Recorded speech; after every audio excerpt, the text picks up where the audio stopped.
สวั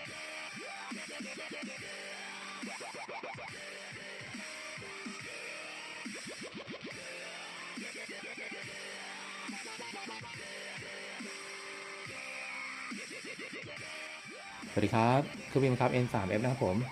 อันนี้นะครับจะส่งงานของพี่สัญญานะครับสุทธิจิตนะครับผมก็จะมีนะครับฟันเจ็ตนะครับผมรุ่น Astro นะครับแล้วก็รุ่นนี้รองรับดักแฟนได้3ตัวนะครับแต่ว่าติดตั้งดักแฟนเป็น1ตัว64มิลนะครับผมแล้วก็ชุดไฟอะไรวางเสร็จเรียบร้อยแล้วนะครับอยู่ภายในตัวลำนะครับอันนี้ที่พี่ก็สั่งเพิ่มนะครับ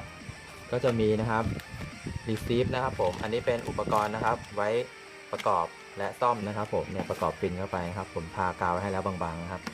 ทาย้ำไปอีกทีนะครับแล้วก็แท่นมอเตอร์นะครับสำหรับติดตั้งเป็นพุชเชอร์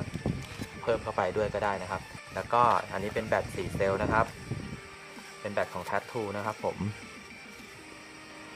4เซลล์ 70C นะครับนี่ครับแรงดันรวมนะครับเซลล์ที่1เซลล์ที่2 3และ4นะครับโอเคครับผมสมบูรณ์ทุกเซลล์นะครับจะติดตั้งไปที่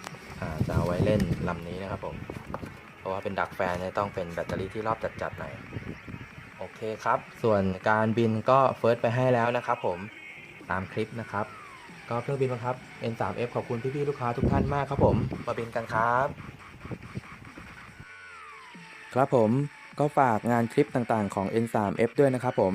ถ้าชอบก็อย่าลืมกดไลค์นะครับถ้าใช่อย่าลืมกดแชร์ถ้าแคร์อย่าลืมกด Subscribe นะครับผมถ้าไม่อยากพลาดคลิปไหนอย่าลืมกดกระดิ่งนะครับ